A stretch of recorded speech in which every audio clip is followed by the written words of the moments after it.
ಎಷ್ಟೇ ಕಾಯಿ ನುಗ್ಗಿಕಾಯಿ ಮಹಿಮೆ ಬಗ್ಗೆ ಹೇಳಿದ್ವಿ. ಆದಿವತ್ತು ಮತ್ತೊಂದು ವೆಜಿಟೇಬಲ್ ರೇಟು ಶಾಕ್ ಕೊಡ್ತಾ ಇದೆ. 1 ಕೆಜಿ ಮಟನ್ ತಗೋಬಹುದು, ಆದ್ರೆ ತರಕಾರಿ ಅಬ್ಬಬ್ಬ ಆಗಲ್ಲಪ್ಪ ಅಂತಿದ್ದಾರೆ ಜನ. ನುಗ್ಗೆಕಾಯಿಯದ್ದೇ ಒಂದಾದ್ರೆ ಅವರೆಕಾಯಿಯದ್ದೇ ಇನ್ನೊಂದು. ಕೆಜಿಗೆ 80 ಇದ್ದಿದ್ದು ರಾಕೆಟ್ ವೇಗದಲ್ಲಿ 400 ರೂಪಾಯಿಗೆ ತಲುಪಿಬಿಟ್ಟಿದೆ.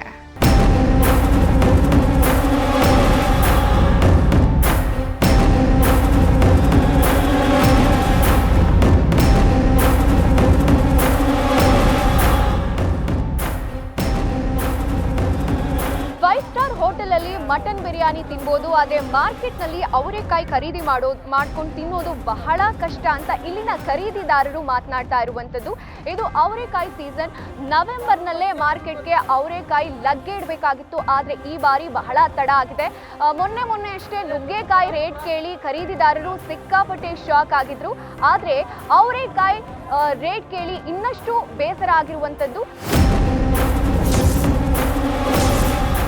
ಹೌದು, ಕಾಯಿ ನುಗ್ಗೆಕಾಯಿ ಮಹಿಮೆ ಮುಂದೆ ಅವರೆಕಾಯಿ ಮಹಿಮೆ ತಾಂಡವ ಆಡ್ತಾ ಇದೆ. ಅವರೆಕಾಯಿ ರೇಟ್ ಕೇಳಿ ಗ್ರಾಹಕರು ಶಾಕ್ ಆಗಿದ್ದಾರೆ. ಹಲಾಗುರು 1 ಕೆಜಿ ಚಿಕನ್ ತಂದು ಸಾರ್ ಮಾಡಬಹುದು, ಈ ಪಾಟಿ ರೇಟ್ ಆಗಿದ್ಯಲ್ಲ ಅವರೆಕಾಯಿಗೆ ಅಂತ ತಲೆ ಮೇಲೆ ಕೈ ಹೊತ್ತು ಕುಳಿತಿದ್ದಾರೆ.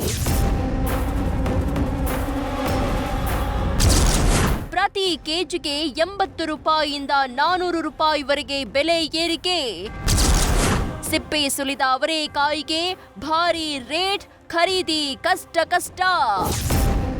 ಪ್ರತಿಯೊಂದು ತರಕಾರಿ ಏರಿಕೆಗೂ ಇಳಿಕೆಗೂ ಕಾರಣ ಅನ್ನೋದು ಇದ್ದೇ ಇರುತ್ತೆ. ಸುಮ್ಮನೆ ಮಾರ್ಕೆಟ್ನಲ್ಲಿ ರಾಕೆಟ್ ವೇಗದಲ್ಲಿ ತರಕಾರಿ ಏರೋದೂ ಇಲ್ಲ, ಇಳಿಯೋದೂ ಇಲ್ಲ. ಹಾಗೆ ಇಷ್ಟು ದಿನ ಕೆಜಿಗೆ 80 ರೂಪಾಯಿ ಇದ್ದ ಅವರೆಕಾಯಿ ಈಗ ಸಡನ್ ಆಗಿ 400 ರೂಪಾಯಿವರೆಗೆ ಏರಿಕೆ ಆಗೋದಕ್ಕೆ ಒಂದು ರೀಸನ್ ಇದೆ. ಅದರಲ್ಲೂ ಸಿಪ್ಪೆ ಸುಲಿದ ಅವರೆಕಾಯಿಗೆ ಮಾರ್ಕೆಟ್ನಲ್ಲಿ ಸಿಕ್ಕಾಪಟ್ಟೆ ರೇಟ್ ಆಗೋದಕ್ಕೂ ಕಾರಣ ಇದೆ. ಮಳೆ ಬಂತಲ್ಲ, ಅದಕ್ಕೋಸ್ಕರ ಸ್ವಲ್ಪ ರೇಟ್ ಜಾಸ್ತಿ ಆಗಿತ್ತು. ಎಲ್ಲ ಕಡೆ ಮಳೆ ಬಂದು ಗಿಡ ಎಲ್ಲ ಹೋಗೋಯ್ತು. ಇವಾಗ ಒಂದು 20 ದಿವಸ ಮೇಲೆ ಸ್ವಲ್ಪ ಕಮ್ಮಿ ಆಗುತ್ತೆ.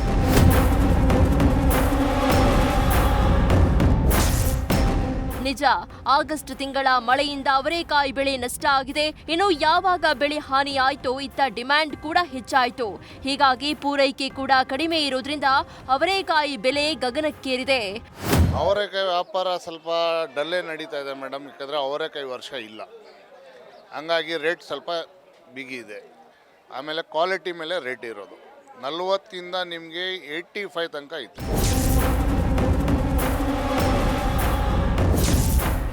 ತರಕಾರಿಗಳ ಬೆಲೆ ದಿನದಿಂದ ದಿನಕ್ಕೆ ಗಗನಕ್ಕೇರ್ತಾ ಇದೆ. ಅಡುಗೆ ಮನೆಯಲ್ಲಿರೋ ಮಹಿಳೆಯರು ಯಾವ ತರಕಾರಿಯನ್ನ ಬಳಸಬೇಕು, ಯಾವ ತರಕಾರಿಯನ್ನ ಬಳಸಬಾರದು ಅನ್ನೋದನ್ನ ಯೋಚನೆ ಮಾಡಿ ಅಡುಗೆ ಮಾಡಬೇಕಾದ ಪರಿಸ್ಥಿತಿ ನಿರ್ಮಾಣ ಆಗಿದೆ. ಅದೇನೇ ಹೇಳಿ, ನುಗ್ಗೆಕಾಯಿ ಅವರೆಕಾಯಿ ಮಹಿಮೆ ನೋಡಿದ್ವಿ, ಮುಂದೆ ಯಾವ ಮಹಿಮೆ ಕಾದಿದ್ಯೋ ಆ ದೇವರೇ ಬಲ್ಲ. ಕ್ಯಾಮ್ರಾ ಪರ್ಸನ್ ಪ್ರಶಾಂತ್ ಜೊತೆ ಚಂದನ, ಬೆಂಗಳೂರು.